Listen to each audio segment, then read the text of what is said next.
Hello student, welcome है आपका हमारे यूट्यूब चैनल में। तो यह हमारी उत्तराखंड में वर्तमान में कौन क्या क्लास का पार्ट 2 है। पार्ट 1 आपने ज़रूर देखा होगा और यह हमारी जो यह क्लास है ये काफ़ी ज़्यादा महत्वपूर्ण होगी आपके कल के एग्ज़ाम के लिए। एक बार इन्हें हल्की हल्की नज़र से देख लीजिएगा आप।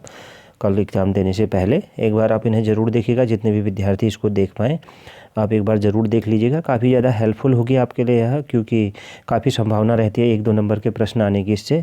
और अगर आपको नहीं मालूम इनमें से कुछ तथ्य तो आप उन्हें अभी के अभी याद भी कर लीजिएगा, उन्हें एक प्रकार से रट लीजिएगा, ताकि कल एग्ज़ाम में आप उन्हें अगर प्रश्न आते हैं तो दे पाएँ। और आप सभी को शुभकामनाएँ कल के एग्ज़ाम के लिए।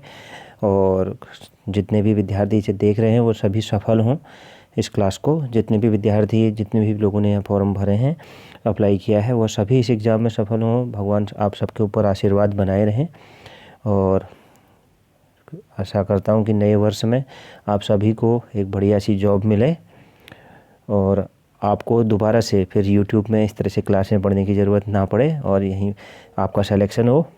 तो चलिए शुरू करते हैं इसको। तो देखते हैं, गढ़वाल मंडल विकास निगम के वर्तमान अध्यक्ष महावीर सिंह रागड़ जी हैं, ध्यान रखिएगा, महावीर सिंह रागड़। कुमाऊं मंडल विकास निगम के वर्तमान अध्यक्ष केदार जोशी जी हैं। आगे देखते हैं, वर्तमान कुमाऊं कमिश्नर हैं अरविंद हयांकी। प्रथम कुमाऊं कमिश्नर आप जानते ही हैं गार्डनर जी। वर्तमान गढ़वाल कमिश्नर रविनाथ रमन हैं। आगे है, उत्तराखंड राज्य विधि आयोग के अध्यक्ष न्यायमूर्ति राजेश टंडन। उत्तराखंड राज्य विधि आयोग के प्रथम अध्यक्ष धर्मवीर जोशी जी, आपको याद ही होंगे। आगे देखते हैं, उत्तराखंड राज्य अल्पसंख्यक आयोग के वर्तमान अध्यक्ष डॉक्टर R.K. जैन और उत्तराखंडी के नेता प्रतिपक्ष इंदिरा हृदयेश जी हैं, यह ध्यान रखिएगा। अब थोड़ा सा कैबिनेट के बारे में जिक्र कर लेते हैं।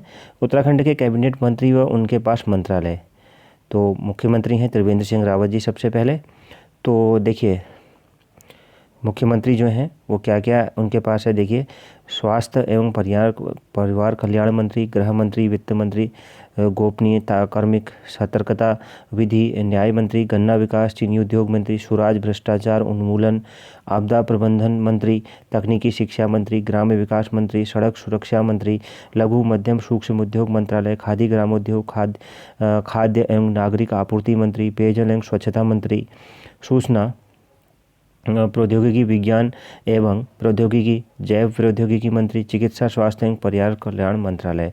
इतनी चीज़ें हैं यहाँ पर। यह बहुत महत्वपूर्ण है आखिरी वाला, इसे आप बिल्कुल याद रखिएगा। आगे देखते हैं, सतपाल महाराज जी क्या हैं, सिंचाई एवं बाढ़ नियंत्रण मंत्री हैं। लघु सिंचाई, वर्षा जल संग्रहण मंत्री, पर्यटन तीर्थ एवं धार्मिक मेले, सांस्कृतिक मंत्री। तो दो चीज़ें याद रखनी है, सिंचाई और सांस्कृतिक मंत्री हैं, सिंचाई से संबंधित भी यही है। और डॉक्टर हरक सिंह रावत याद ही होंगे आपको बिल्कुल, वन एवं वन्य जीव बहुत महत्वपूर्ण है, वन से संबंधित यही होंगे जितनी भी चीज़ें होंगी इनमें। अगला है मदन कौशिक जी, शहरी विकास मंत्री, आवास मंत्री हैं, शहरी विकास मंत्री, आवास मंत्री, यह ध्यान रखिएगा, काफ़ी ज़्यादा इम्पोर्टेंट है। अगला है यशपाल आर्या जी, तो परिवहन मंत्री, समाज कल्याण मंत्री हैं। कौन है? परिवहन मंत्री और समाज कल्याण मंत्री। अल्पसंख्यक कल्याण मंत्री, छात्र कल्याण से भी संबंधित हैं, तो इन्हें आप विशेष तौर पर जो ध्यान रखिएगा, छात्र से संबंधित हैं, तो इन जो चीज़ों को आप ज़रूर ध्यान रखिएगा। तो यशपाल आर्या जी को। और अरविंद पांडे जी हैं, तो मोस्ट इम्पोर्टेंट है, विद्यालय स्कूली शिक्षा मंत्री, प्रौढ़ शिक्षा मंत्री, शिक्षा से संबंधित चीज़ों में, और खेल मंत्री, युवा कल्याण मंत्री, पंचायती राज मंत्री, ये भी बहुत महत्वपूर्ण है, इन्हें भी ध्यान रखिएगा। सुबोध उनियाल जी, कृषि मंत्री एवं कृषि शिक्षा मंत्री, ध्यान रखिएगा, कृषि मंत्री, कृषि शिक्षा मंत्री हैं। आगे देखते हैं, श्रीमती रेखा आर्या जी, मोस्ट इम्पोर्टेंट, महिला कल्याण एवं बाल विकास मंत्री हैं, यह ध्यान रखिएगा। यह लेडी हैं इसलिए ज़्यादा महत्वपूर्ण हो जाती हैं, प्रश्न पूछे जाते हैं ज़्यादा। पशुपालन, भेड़ बकरी पालन मंत्री, चारागाह चारा विकास मंत्रालय, मत्स्य विकास मंत्री, यही हैं सब। डॉक्टर धन सिंह रावत जी, उच्च शिक्षा मंत्री, सहकारिता मंत्री, प्रोटोकॉल और दुग्ध विकास मंत्री हैं। आगे देखते हैं, तो समाप्त करते हैं यहीं पर क्लास को। तो इतने जो दोनों क्लासों को अगर आप देख लेते हैं तो लगभग टॉपिक आपके पूरे हो जाएंगे। महत्वपूर्ण टॉपिक तो बहुत सारे होते हैं, लेकिन हमें एग्ज़ाम टाइम पे केवल महत्वपूर्ण देखने होते हैं, फालतू की चीज़ों में उलझना बेकार है। तो आप इनको सबको याद कर लीजिएगा। तो एक बार पुनः आप सबको बधाई, और आशा करता हूँ आप लोगों का सिलेक्शन होगा सभी का, भगवान आपके ऊपर आशीर्वाद बनाए रखेंगे। तो मिलते हैं आगे फिर नेक्स्ट क्लास में। तो थैंक यू वेरी मच। जिनका भी पेपर अच्छा जाए तो कमेंट बॉक्स में ज़रूर, जो आगे वीडियोज आएंगी उनमें अपने कमेंट बॉक्स में बताइएगा कि आपका पेपर कैसा हुआ, किस तरीके का हुआ। तो एक बार पुनः आप सभी को शुभकामनाएं कल के एग्ज़ाम के लिए। बहुत सोच समझ के एग्ज़ाम दीजिएगा, और जब क्वेश्चंस को अटेम्प्ट करते हैं तो एक बार सोचिएगा, प्रश्न देने से पहले अच्छे से प्रश्न को पढ़िएगा। आते हुए भी प्रश्न गलत होते हैं तो यह गलती मत करिएगा, क्योंकि आते हुए प्रश्न गलत काफ़ी समय हो जाते हैं। एक दो प्रश्न ऐसे होते हैं जो हमें पता होते हैं।